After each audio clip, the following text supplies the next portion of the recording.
Bismillahirrahmanirrahim. Assalamualaikum warahmatullahi wabarakatuh.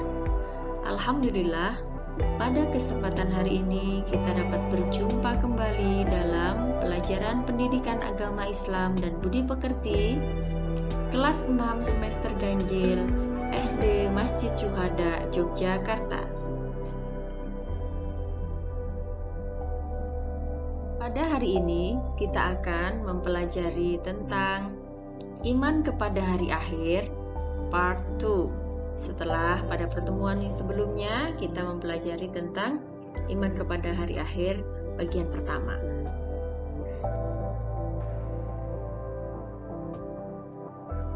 Untuk selanjutnya, kompetensi dasar yang harus kita kuasai adalah KD 3.3 memahami hikmah beriman kepada hari akhir yang dapat membentuk perilaku akhlak mulia, dan KD 4.3 menunjukkan contoh hikmah beriman kepada hari akhir yang dapat membentuk perilaku akhlak mulia.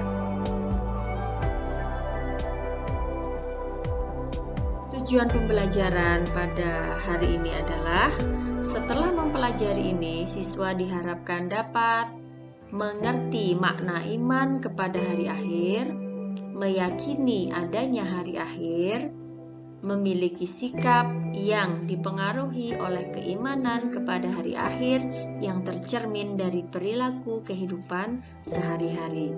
Demikian tujuan pembelajaran yang akan kita capai pada pembelajaran hari ini.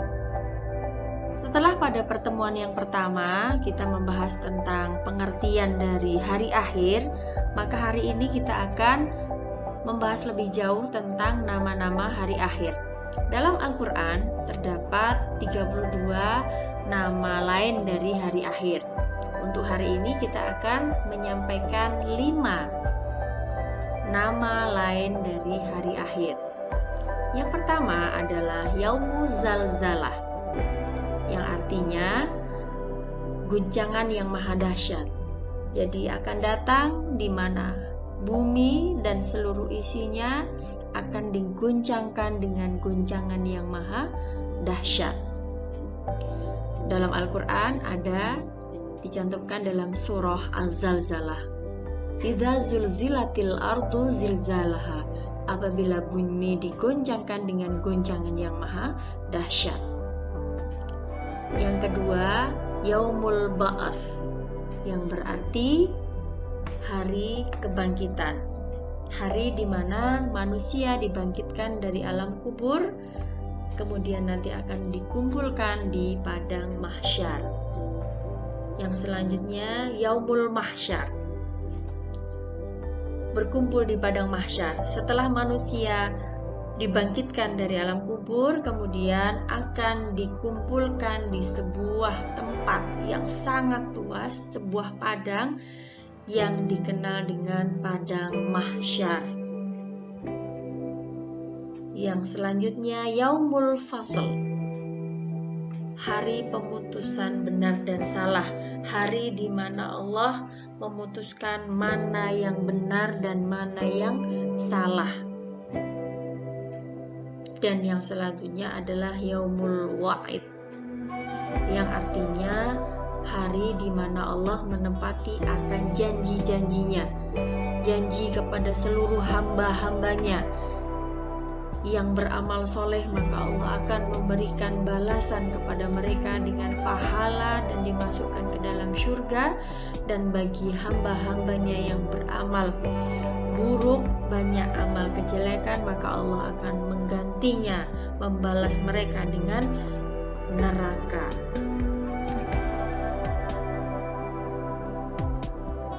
Selanjutnya akan Ibu sampaikan tentang tahapan yang akan dialami manusia setelah kematian. Jadi, setelah semua manusia, semua makhluk hidup itu mati, atau sudah kiamat itu datang, kiamat kubro datang, maka seluruh manusia, seluruh makhluk Allah akan mengalami tahapan-tahapan berikut ini. Kita utamakan di sini adalah manusia. Manusia akan mengalami 5 tahapan. Yang pertama adalah Yaumul Ba'ats. Yaumul Ba'ats adalah hari di mana manusia dibangkitkan dari alam kubur. Setelah manusia dibangkitkan dalam kubur, maka kita semua akan segera menuju tahapan yang selanjutnya, yaitu Yaumul Mahsyar. Kita semua akan dikumpulkan di padang mahsyar. Tidak ada perbedaan di situ. Semua manusia sama, semua dibangkitkan, dikumpulkan di alam mahsyar, di padang mahsyar. Setelah itu manusia akan mengalami tahapan yang selanjutnya, yaitu Yaumul Hisab, hari di mana Allah menghitung amal-amal manusia, amal keburukan, amal kebaikan, itu akan dihitung oleh Allah. Kemudian setelah mengalami Yaumul Hisab, maka kita akan melangkah ke Yaumul Mizan. Setelah amal kebaikan dan amal keburukan kita dihitung, kemudian akan ditimbang, Yaumul Mizan, hari penimbangan. Maka amal kita akan ditimbang, lebih berat yang mana, yang amal baik atau amal buruk.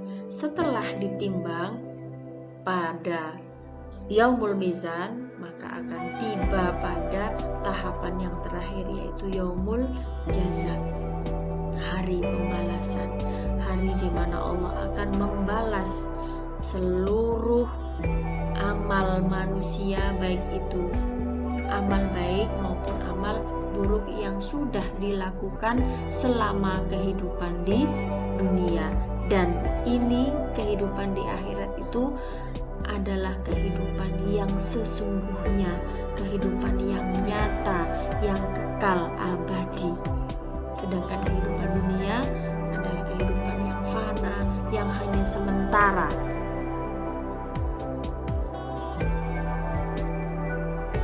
Kemudian kita akan membahas tentang tanda-tanda hari kiamat. Tanda-tanda hari kiamat dibagi menjadi dua, yaitu tanda-tanda kecil dan tanda-tanda besar. Tanda-tanda kecilnya apa saja? Berikut Ibu sampaikan. Yang pertama, ilmu agama sudah dianggap tidak penting lagi. Pada era sekarang ini, disadari ataupun tidak, sengaja ataupun tidak, ilmu agama dianggap tidak penting. Kita selalu mengunggulkan, begitu khawatir ketika anak-anak kita, saudara-saudara kita, ketika dalam sekolah dia mendapatkan nilai yang buruk, pelajaran-pelajaran umum yang buruk. Itu begitu khawatirnya orang tua sekarang, begitu khawatir sampai anak-anaknya dileskan setelah sekolah, kemudian masih disuruh les di lembaga-lembaga di luar sekolah sampai pulang malam, kemudian setelah itu masih belajar. Itu semua untuk meningkatkan kemampuan mereka dalam bidang ilmu pengetahuan. Tapi mereka lupa ketika anaknya tidak bisa ngaji, ketika anaknya tidak bisa sholat, ketika anaknya tidak melaksanakan sholat, tidak ngaji, mereka tidak risau karena itu semua dianggap tidak penting. Padahal justru itulah yang akan menjadi bekal kita di akhirat kelak. Bu, berarti ilmu pengetahuan yang umum tidak penting? Bukan tidak penting, semuanya penting. Tapi untuk yang ilmu agama sering sekali dikesampingkan, bahkan tidak dipedulikan. Nauzubillahi min dzalik. Ciri yang kedua, tanda-tanda yang kedua adalah banyak terjadi gempa bumi. Apakah ini sudah terjadi? Saat-saat sekarang ini sudah banyak sekali tsunami, gempa waktu tahun 2006 itu banyak sekali kejadian, gempa di Bali, di Jawa Timur, semuanya. Tanda yang ketiga yaitu jumlah wanita lebih banyak daripada pria. sudah melihat ya, pada saat sekarang ini jumlah perempuan itu melebihi jumlah laki-laki. Tanda yang selanjutnya adalah minuman keras merajalela. Jadi banyaknya orang-orang yang minum minuman keras, bahkan tidak malu-malu lagi mereka melakukan hal itu. Secara terang-terangan mereka minum minuman keras. Tidak dijual, mereka pun berinisiatif untuk mencampur-campur sehingga dia mengoplos minuman, dan akhirnya karena takaran-takarannya tidak pas, mereka banyak yang meninggal dunia. Pembunuhan merajalela. Begitu tidak berharganya nyawa manusia, hanya dengan masalah sepele nyawa manusia bisa melayang. Banyak orang menginginkan kematian. Ini apa? Begitu banyaknya orang yang berputus asa ketika menghadapi sebuah masalah, dia tidak menemukan jalan keluarnya, dia memilih untuk mengakhiri hidupnya. Na'udzubillahi min dzalik. Berikut ini adalah tanda-tanda hari kiamat, tanda-tanda kecil. Untuk selanjutnya adalah tanda-tanda besar datangnya hari kiamat.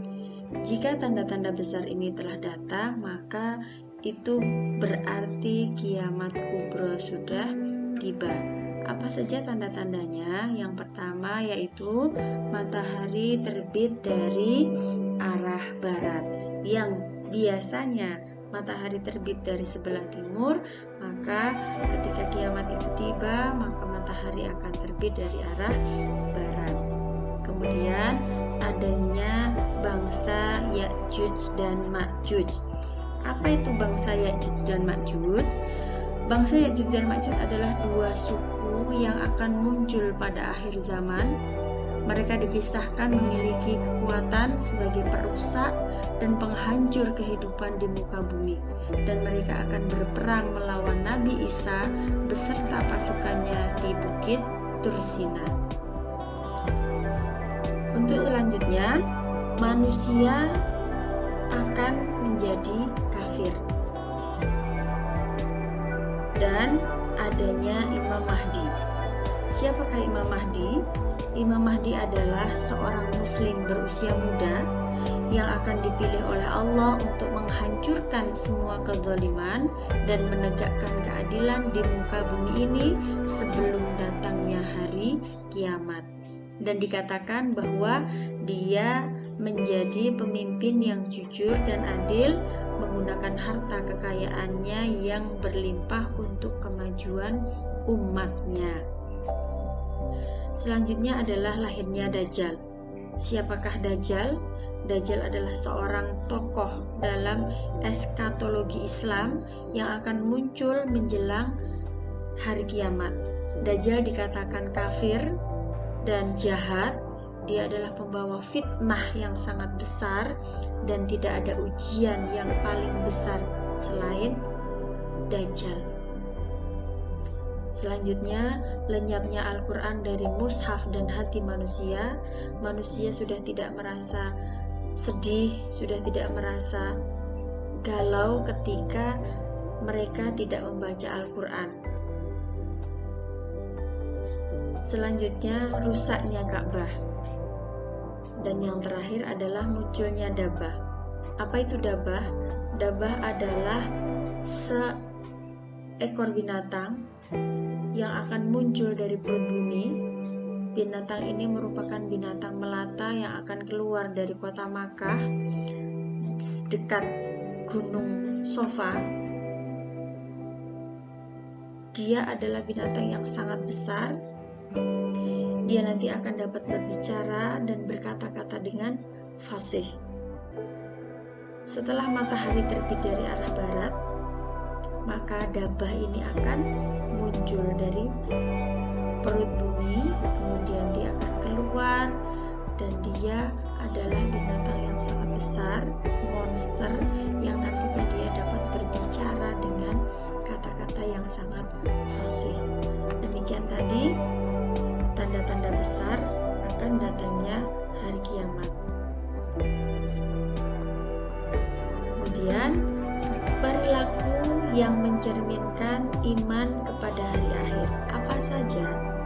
perilaku-perilaku yang mencerminkan bahwa seseorang tersebut mengimani akan datangnya hari kiamat. Setelah kita mempelajari tentang apa itu menghantani hari kiamat, tanda-tandanya bagaimana, setelah orang mempelajari itu, maka dia akan dapat mengimplementasikan dalam kehidupan sehari-hari dengan sikap-sikapnya.